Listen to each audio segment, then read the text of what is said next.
Nina bendlula imithedla kwezindi ihlahlana zindaba ze1KZNTV nifundele uphilano kaCebekhulu sanibonani. Nazo kwezona ndaba esithi izo ezihamba phambili namuhla. Bangenele Isiteleka kwa-E-Rbct. Awezepolitika bangiqatha empembeni kanti kubungazwa abakwasidlodlo ngokuzinikela. Sanemukelene nebesilo kwindaba zethu ze1KZNTV.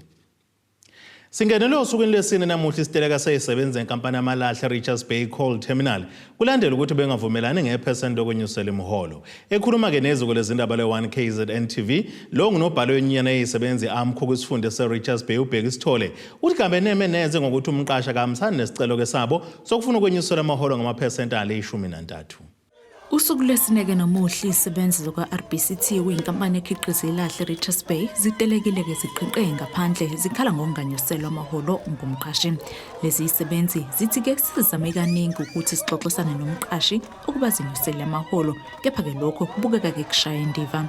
Lezi isebenzi zibekeke amaphesenti ali-15 etafuleni esifuna kuba ke umqashi anyuse ngawo amaholo kuphinde kumqashi abanike i-housing allowance nobunye. Siyakholela ukuthi lokho esikufunayo sinelungelo lokuthi sikuthole. Umqashi ke esikhuluma naye akayimisela ukuthi esimithe nathi halfway. Uqhuba nje ngendlela yakhe akaqhuba ngayo neattitude akasinika yona si-union eyi-majority e-E-Rbct. Imfuno eyifuna abasebenzi siqale sifuna idemand ka-15% on a basic salary. I-housing allowance njengoba benza nje becula bethi bafuna housing ingoba yikho kuma-payslip abo.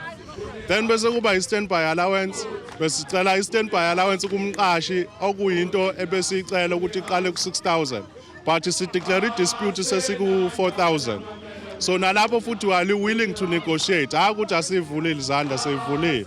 Then bese kuba i-shift allowance abasebenzi lokhu bahlala kwi-shift allowance ka-9.5 sicele nje umqashi ukuthi asi-edele nje u-0.5 to make it 10%. Emva kokuthi ke lezi isebenzi sibe nezingxoxo nabaqashi kuleli phesenti ke bezilibekile etafuleni ka-15% babe sebelehlisa laze lafika ku-7.5% kodwa ke yize kunjalo umqashi akafuni ukubalalela bavumelane 15% kodwa ke sinegotiateile ukuze ke singamislidanga sinegotiateile sazafika ku-7.4% ukuthi sicela umqashi at least asinike u-7.4% but nalapho futhi still akwenzeki lutho. Umqashi into akayenzile usinike i-offer ka-3 years.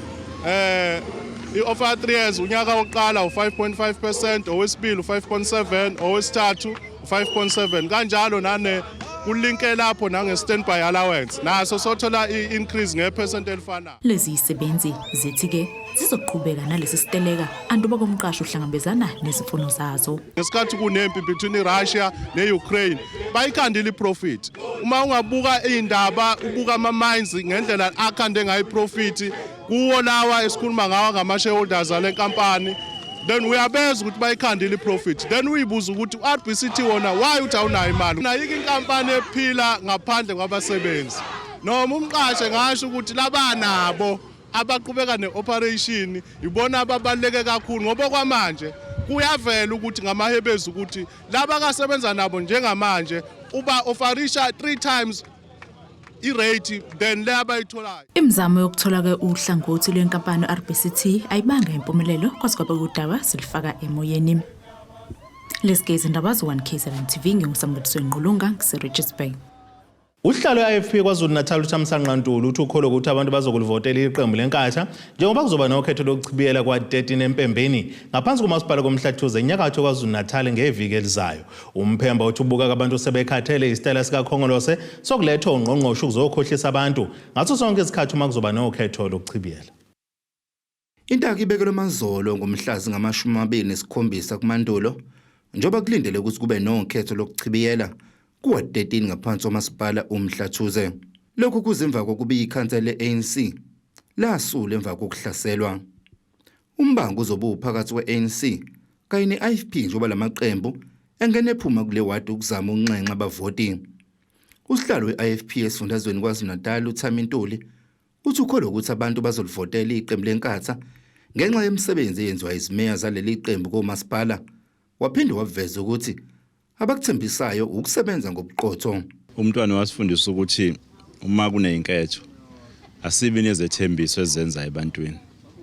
Kodwa sesithi abantu abathemba ubuqotho esinabo uma sisebenzela umphakathi. Ngoba siyakwazi ukuthi lo buqotho sisebenza ukulalela umphakathi bese sisebenza kanye nawo umphakathi uxazulula inkinga ezikhona. Ilokho sesikuqhube phambili ukuthi asibe nako ukuthembisa ubukhazikhazi. Sibheka nje lokho kusokuzidingo nqangi zawo umphakathi. Bese bamsana nawo umphakathi ukuthola isombululo nanendlela eyaphambili. Ilokho nje sikukhuluma nabantu ukuthi ngoba le wadi bayadinga phethwe yithina isikhathi eside. Njengoba nazi ukuthi la eMhlathuze bengaphethe inkatha kodwa abantu balapha ke eMhlathuze bathatha isinqumo sokuthi sebevote kaningi bevotela iqembu elilodwa kodwa babona umehluko empilweni zabo. Manje ke bayasho ke abantu masihamba la emakhaya ukuthi njengoba kungena inkatha kulolu khetho lolu ngo-2021 bayabona manje umehluko usukhona. I-IFP ebikade ingena umuzi nomuzi inxenxa amavoti iphinde yagxeka kakhulu iqembu likaKhongolose ngokungena liphuma lisebenzisa izinsiza zikahulumeni ukuzama ukunxenxa amavoti kubantu. Lokhu uNtulu kufanise nokukhohlisa abantu njengoba leli qembu sekuyinto elijwayele ukuyenza njalo uma kuzoba nokhetho lokuchibiyela ukusebenzisa ongqongqoshe. Ngeke ngabona nami la khona bona bangongqongqoshe benza lokho okujwayelekile sesikwazi nathi ukuthi manginekhetho njalo yila khona kuphela baya khona emphakathini. Manje intuthuko esifundazweni zaZulu-Natal imile ithe ngqi ngenxa yokuthi laba bayizikhulu kahulumeni ukusebenza kwabo kusebenzela kuphela ukuvotelwa abasebenzeli ukwenza ngcono impilo zabantu. Ngiyangihlala ukugcizelela lokho ukuthi umehluko phakathi kwabo kanye nemeya lezi zenkatha ezikhona. Imeya zenkatha ayibonakala emphakathini kuphela ngoba naku kuthiwa kuzoba nokhetho. Lungekho nje ukhetho. Uyeza ukuthi imeya senkatha ikuleli ikhona nakuleli yakhona ihambisa izidingo zabantu. Kwesi isikhathi iyocosha izidingo zabantu. Kodwa lokho ngqongqoshe labe sinabo kuyichilo elibi kabi ngoba lento yokucabanga ukuthi bangakwazi ukubheca abantu ngodaka emehlweni. Ngibona ngazi ukuthi siphelelwe isikhathi. UKhongolose uzobufolosa ngothandeka Magutshwa kanti i-IFP yona izobe ifolosa ngoSibusiso Ndunakazi. Ezindabeni ze-1KZNTV kubika uThabani Maphumulo empembeni.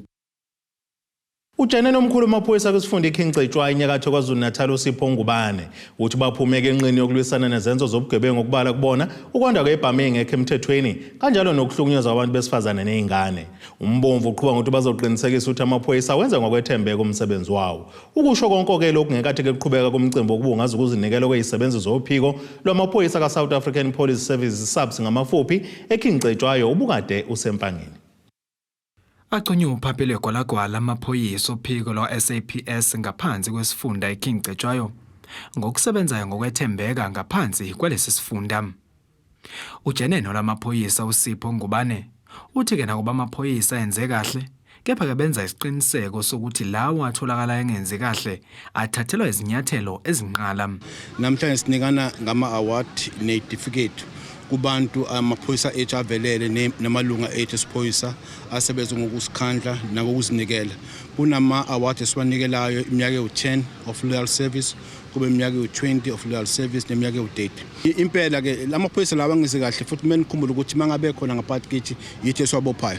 Mangabe emajele asuke eboshwe yithi, mangabe exoshwa asuke exoshwe yithi. Laba abakhona esibabambayo abenza ukubi ngempela babhekane ngalo mthetho kube khona ngaphakathi lethi abathi internal process badiscipline mabe kungamacala amabi bagcina bexoshiwe. Angisho nje ngongananazi ukuthi laba abakhona bakhomisela ukuthi abantu abaloyal esiphoyiseni nabantu abasebenza ngokuthembeka. Uqhuba ngokuthi-ke kuningi abakuhlanganisa nezinhlaka ezihlukene bengamaphoyisa ngenhloso yokulwisana nobugebengu behlukene kulesi sifunda. zikhona inhlelo esinazo kumele ukhumbule kunamanye ama factors akhona abantu abakithi kunenkinga ekhona kunama social ills akhona emphakathini kune high rate of unemployment kunenkinga ye poverty. There are so many factors ezenza ukuthi abantu benze crime. Thina kwindawo yethu amaphoyisa siyazama ngakho konke ukuthi ibhamu ekhona kunemikhankaso esinayo sikhuluma nabantu nakumsakazo siyayo abantu abalethe ibhamu ngaphambili. Kodwa ke kumele ngisho ukuthi kuba khona ukusaba kubantu ukuthi balethe information ngaphambili. So kunama operations esiba nawo njalo sibabiza ama high density operations ukuthi nathi ngokwethu sisiqoqela ibhamu bese kuba khona ke nokunye sikwenza lento abathi crime intelligence ukuthi kube khona inhlolo ezikhona phansi hambe emphakathini sithola information. uNgubane ube esegxeka ukwakhiwa kwezindawo zokucima ukoma ezingekho emthethweni nazichazeke njengesizinda sobugebengu. Umbomvu uthi ke kubalekile ukuthi labo abafuna ukuhweba ngamanzi amponjwana ngokusemthethweni bexhumane namaphoyisa ukuthola izeluleko.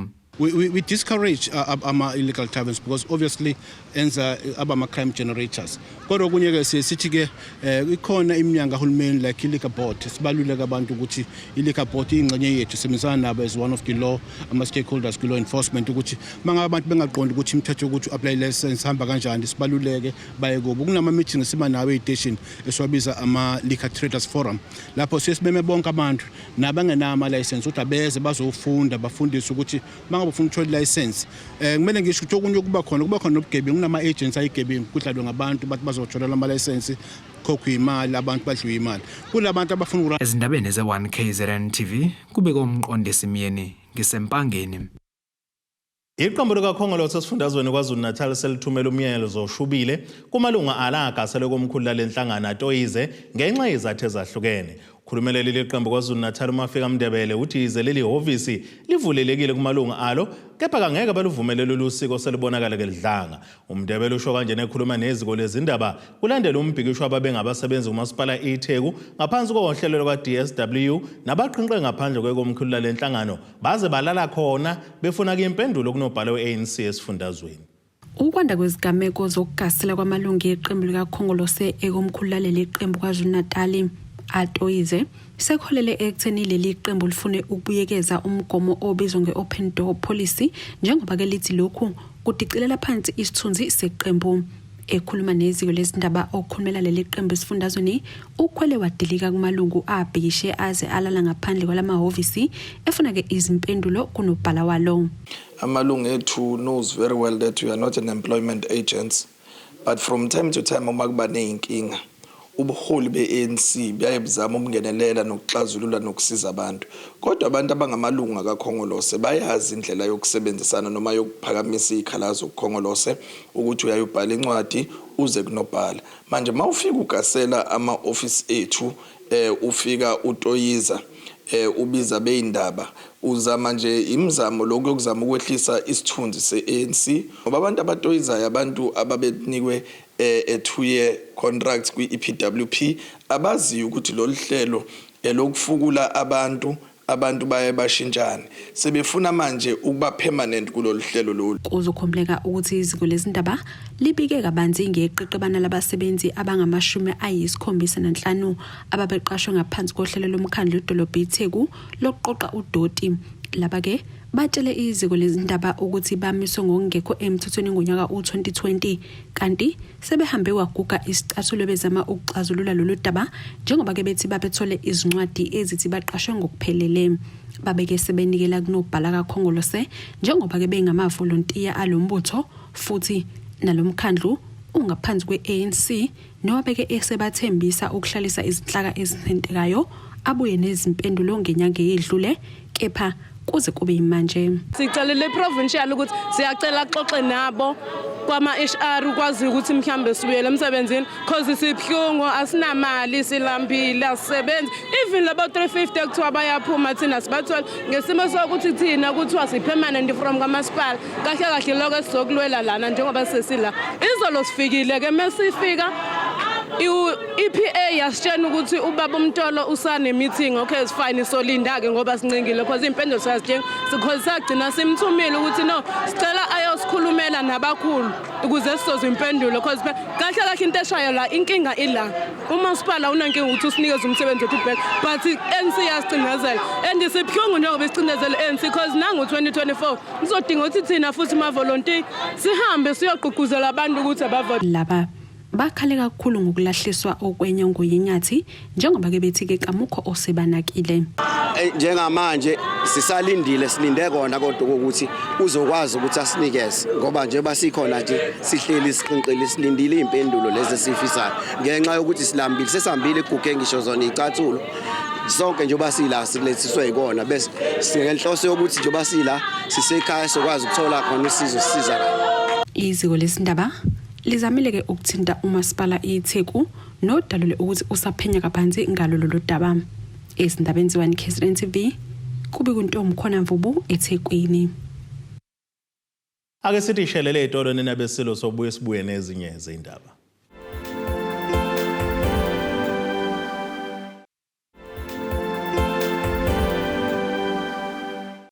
Asibonge siphinde sinamukeleni nebendloveni amandla nisabukele zona indaba ze1KZNTV nazo ke zona ehamba phambili namuhla.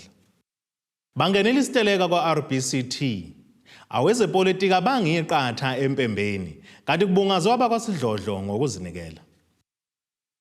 Ngqongqoshe umnyango wezemisebenzi yomphakathi KwaZulu-Natal uSipho KK Inkosi uthi uzoxoxisana neminye iminyango kahulumeni malungana nokuthi ukuxhasa abafundi akade behlomule ngezitifiketi zokuphothula uqeqesho lokuthunga ukuze bezokwazi ukuqhubeka nomsebenzi wabo bakwazi nokuyiphilisa.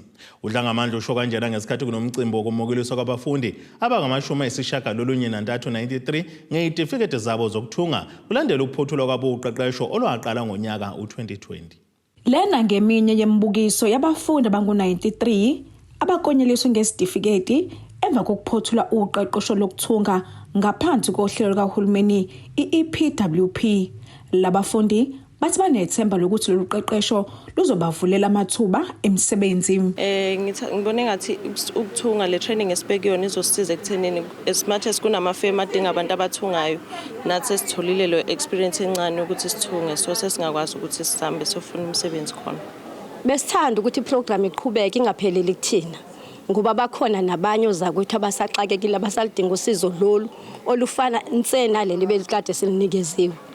Nokuthi njengana ngitholile mina certificate ukuthi ngithole nami okungathi kungixhasa uhulumeni wethu ukuthi ngifike pha kwi-community ngisimamise nalabo abanye babone ukuthi lento bengade ngiyifuna into ebengiyifunda into ekhona. Owomnyango wezemisebenzi yomphakathi uthi lamathuba bavulele kakhulu abantu besifazane nolusha. Besihlangeneke nenye icollege ewompetha kwezokuthunga ngoba sifuna ukuthi zonke izinto zokuthunga ezenziwa kuhulumeni zikwazi ukuthi labantwana laba bakwazi ukuthi nabo bangene babe ingxenye yakhona. Ilokho ke sikushoyo ukuthi si-empowerisha abantu bakithi ngoba sazi ukuthi umnotho sasho ukuthi lothi maselikhululekile lelizwe usabalaliso kubo bonke abantu. So uhulumeni ke yithina ukufanele ukuthi sivule amathuba siwavulela abantu bakithi ikakhulukazi abantu besifazane nabantu abasha nalabo abaqeqeshelwe ezempi bangalithola ithuba lokufunda kanye nabakhubazekile. Nkosi uthi isifiso sabo njengomnyango ukuthi labafundi kube yibona bazothunga yonke impahla kahulumeni. Inhloso yethu sifisa ukuthi sibe nabathungi abesezingeni eliphezulu abakwi-district ne-district. Futhi ke sizohlela nozakwethu kakhulukazi umnyango kababa uDuma ongqongqoshe we-economic development ukuthi sicela ukuthi bakwazi ukufunda labantwana bethu kuma cooperatives ukuze bakwazi ukuncintisana ikakhulukazi kwezokuthunga nanoma ubani ikakhulukazi ke bona bethungela izinto engaphansi kahulumeni. Sakufisa nje ukuthi kube yibona abathunga izinto zaseyibhedlela amashidi na yonke into. Labafundi bebevela ngaphansi kwezifundo ezingu-11 zakulesi sifundazwe. Kudebokho Sibisi wezindaba ze1KZNTV ku channel 261 ngiseThekwini. Injabulo emphakathini waseHenley Dam eMgungundlovu kuqaleke uhlelo lokwakhiwa kwebhuloho selithatheka inqwaba yemphefumulo yabantu okubalwa nalowo ekade eliphoyisa. Le ndawo ayingenzelwanga ukuhamba kwezimoto okanye abahamba ngenyawo, kepha umphakathi waveza ukuthi indlela enqamlelayo noma esheshayo. Ngeimvula enamandla ngonyaka owedlule wesifazana owayefundisa kwaNongoma wamuka kulomfula ehamba ngemoto yakhe kwaphinde kwalandela omunye umndeni ngemuva kwesikhathi. Umphakathi uthi unovalo njengoba sokuqala kuyihlobo ibhuloho lingaqediwe. Kubuye ithemba emphakathini waseHenley Dam eMgungundlovu kuqala uhlelo lokwakhiwa kwebhuloho akade kwasa bekhala ngalo, kanti baningi asebashona bemuka nomfula bewela kuleya ndawo, okubalwa nephoyisa uSayitsheni Mjwaha owamuka nenja esebenza ngayo bethungatha abantu ababemukile okwase kuphela isikhathi eside bengatholakali. Umphakathi uthi sekuzohambeka kalula. Mhlawumbe umphakathi usuthokozile mhlawumbe considering ukuthi kunabantu abaningi asebadlula bedlula kuleli bridge, so njengoba seliqaliwe nje lakhiwa ngiyacabanga ukuthi ayithemba seliyabuya sesinako mhlawumbe ukuthi the next rains ezizoba khona sekungenzeka umphakathi ukuthi uphephe.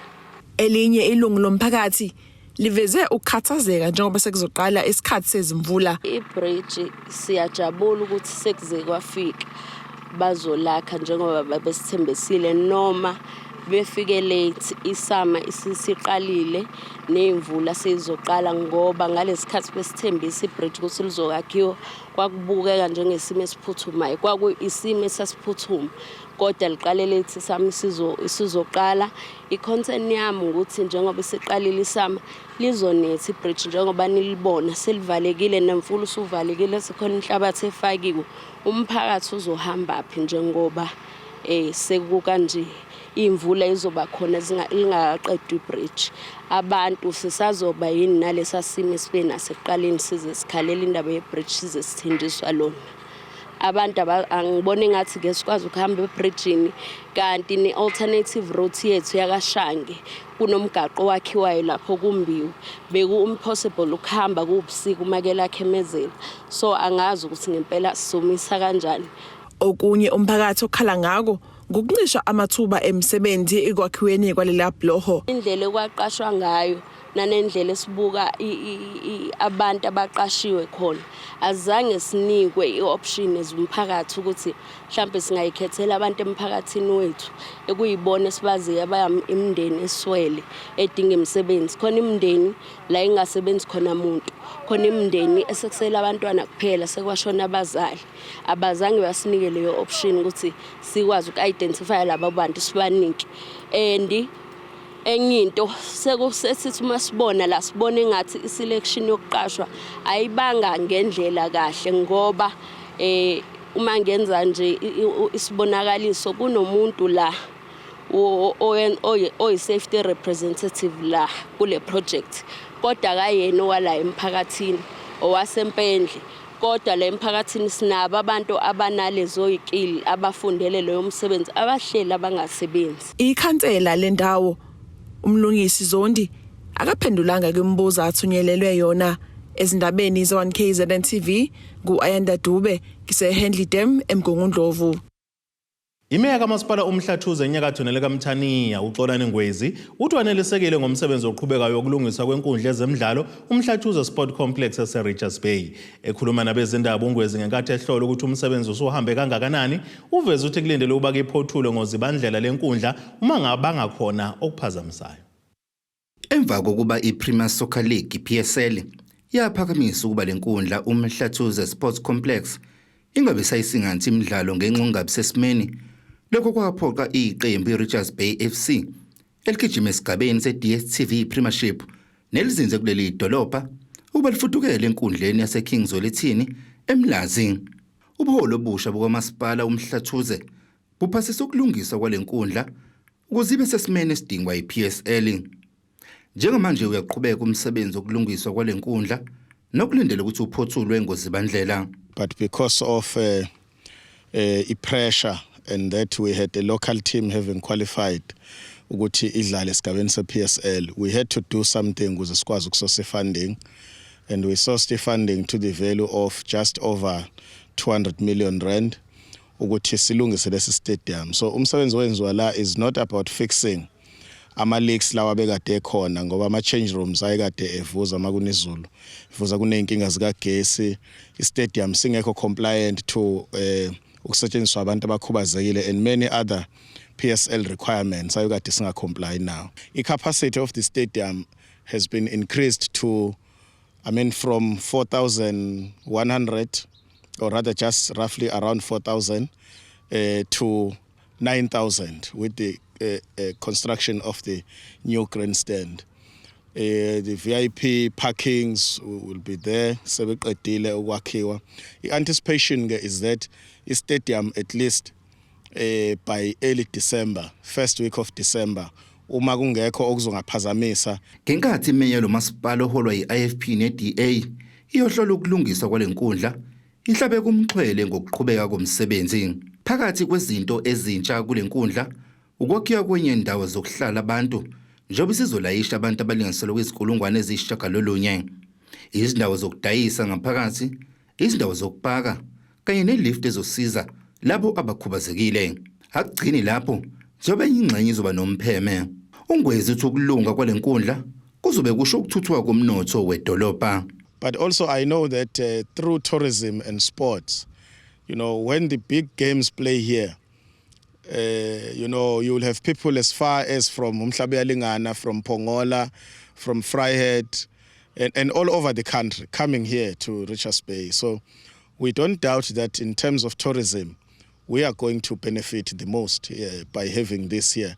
In fact, we must encourage, the city and all structures of council to build more facilities now in the city. Kuzokhumuleka ukuthi lenkundla yayisetshenziswa iqembu lesizwe laseNigeria ukuzilolonga kuyo ngenkathi iqhubeka indebe yomhlaba ngonyaka 2020. Ezindabeni ze-1KZN kubika uThabani Maphumulo eRichards Bay. Ake siphinde sithi ishelele etolweni nabeselo sobuye sibuye nezinye izindaba.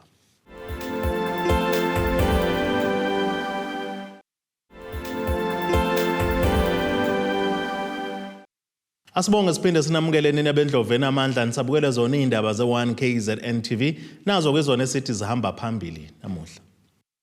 Bangenele Isiteleka kwa-E-Rbct. Awezepolitika bangiqatha empembeni kanti kubungazwa abakwasidlodlo ngokuzinikela. Ake sibheke engosini yezomnotho.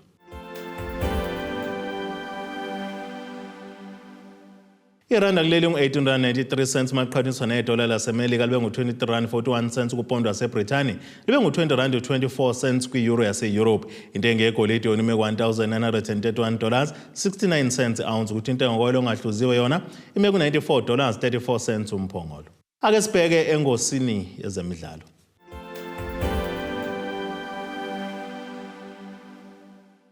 Kubanje umoya ngabashubi beqembu lesizwe lakuleli lebhola lekhilikithi labesilisa u-E-Rbct noSisanda Mangala njengoba bezoya kumdlalo wendebe yomhlaba nakuba sekuseleke izinsuku ezimbalwa ukuthi iqembu libhekisa amabombo kwelaseNdiya. Kube nenhlokoma kubalandeli bama-Proteas ngesikhathi umshubi wespin uKeshav Maharaj elulama ngokusheshsha ngemuva kokulimala umsipha. Kodwa-ke iqembu selibhekene ney'nselelo ezintsha eziqondene nabashuba ngesivinini. Bobabili-ke bafakiwe esikwateni sabadlali abali-15 esomela eNingizimu Afrika kwindebe yomhlaba ezoqala mhla zinhlanu ngenyanga ezayo. Nojike uthinteke eqolo kanti uMagala unenkinga yedolo. Ake sibheke naso isimo sezulu esingalindeleka.